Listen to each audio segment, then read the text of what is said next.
विदुर जी की आंखों से करुणा के आंसू बह गए।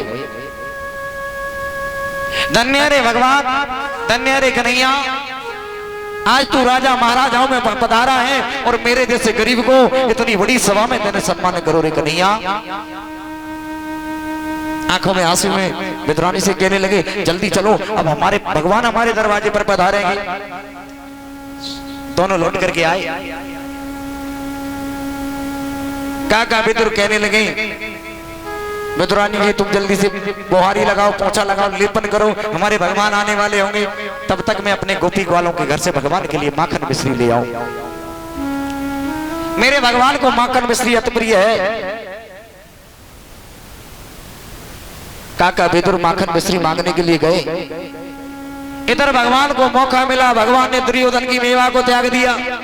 भगवान बोले, मैंने विदुर को वादा किया है मैं विदुर जी के यहाँ आज का भोजन करूंगा। और भगवान नंगे पैरों बिना रथ के ही दौड़े चले आए।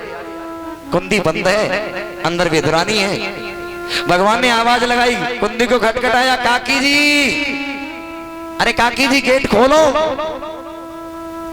विदुरानी दौड़ी दौड़ी आई, पता नहीं कौन आ गया, और जैसे गेट को खोला तो गोविंद सामने खड़े। भगवान को अंदर ले गई, आसन दे दिया, भगवान को आसन पर बिठाया। इतनी भाव में डूबी हुई है, खुद का होश भी नहीं रहा। अब विदुरानी ने कंदली का फल लिया। कंदली जानो, केला, कंदली का फल लिया, भाव में डूबी हुई है। छिलका उतारे, उसके अंदर जो गूदा है वो कूड़ेदान में फेंकती हुई चली जा रही है। छिलका भगवान के हाथ में पकड़ा रही, प्रभु इसको पान करो। भाव में डूबी हुई, होश नहीं है। भगवान उन छिलकों का पान कर रहे हैं, कुंदी बंद है। तब तक विदुर जी माखन मिश्री लेके आ गए। कुंदी को खटखटाए, विदुरानी दरवाजा खोलो, भगवान आने वाले होंगे।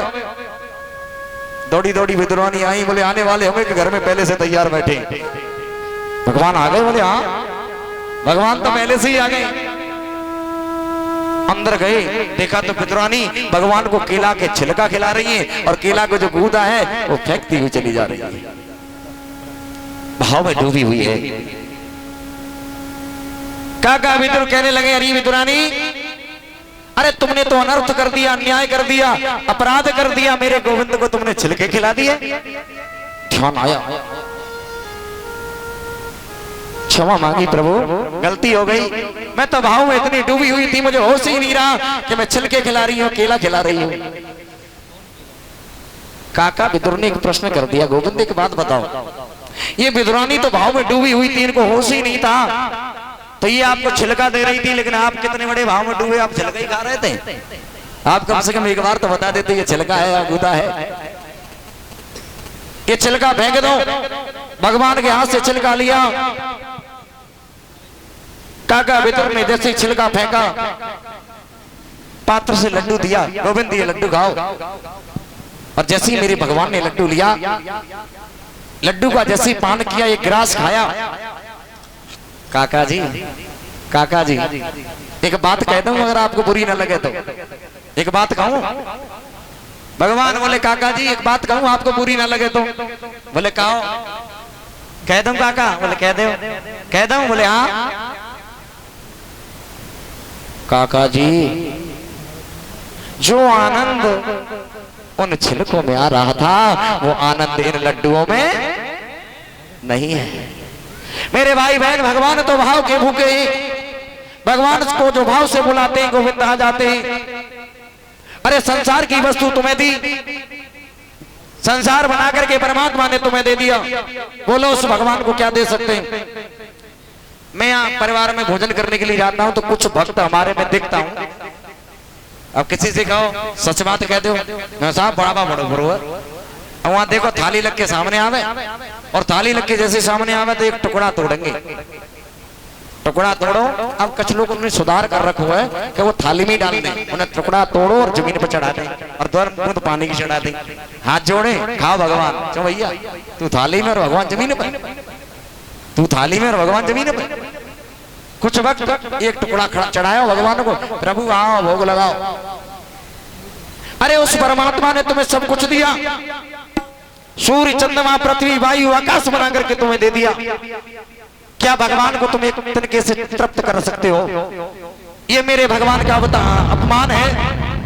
भोजन तुम्हारे सामने आई, ये सच है कि हाथ जोड़ने चाहिए। भगवान को धन्यवाद दो, प्रभु मैं तुझे क्या दे सकता हूं? मैं नर हूं, तुम नारायण हो। मैं संसार के हाथों में हूं, संसार तुम्हारे हाथों में है। संसार तुमने बना करके दिया, मैं तुम्हें कुछ नहीं दे सकता प्रभु। सिर्फ मैं आपसे निवेदन कर सकता हूं, आपने मुझे सब कुछ दिया। धन्यवाद प्रभु, आपने मुझे सब कुछ दिया। भगवान तो भाव के भूखे हैं। दुर्योधन की मेवा को मेरे भगवान ने त्याग दिया। काका विदुर के छिलके आकर के गोविंद ने खाए, रूखा प्रसाद गोविंद ने आकर के खाया। सुखदेव जी बताने लगे वही भगवान अपनी लीलाओं से ब्रज को आनंदित कर रहे हैं। भगवान का रथ लंबे वेगों से दौड़ा। अब ये रथ यमुना जी के किनारे पर आ गया। सुखदेव जी बताने लगे, हे राजन परीक्षित, यमुना जी के किनारे पर रथ आया। इधर वो भोजराज कंस का एक दैत्य जिसका नाम है केसी। केसी भगवान को मारने के लिए आया, और भगवान को मारने के लिए केसी आया। मेरे गोविंद ने यमुना जी के किनारे पर केसी का पद कर दिया। आज भी वहां पर केसी घाट बना हुआ है। सुखदेव जी बता रहे, राजन परीक्षित, रथ किनारे पे लगा दिया।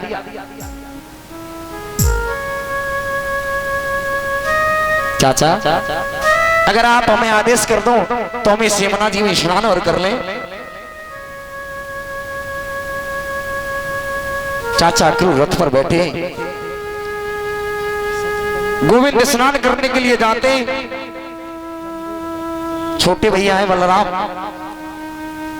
यहाँ छोटे की लीला करना है। वैसे भगवान से बड़े हैं क्योंकि ये रोहिणी के पुत्र हैं। रोहिणी देवकी, ये वसुदेव की पत्नियां हैं।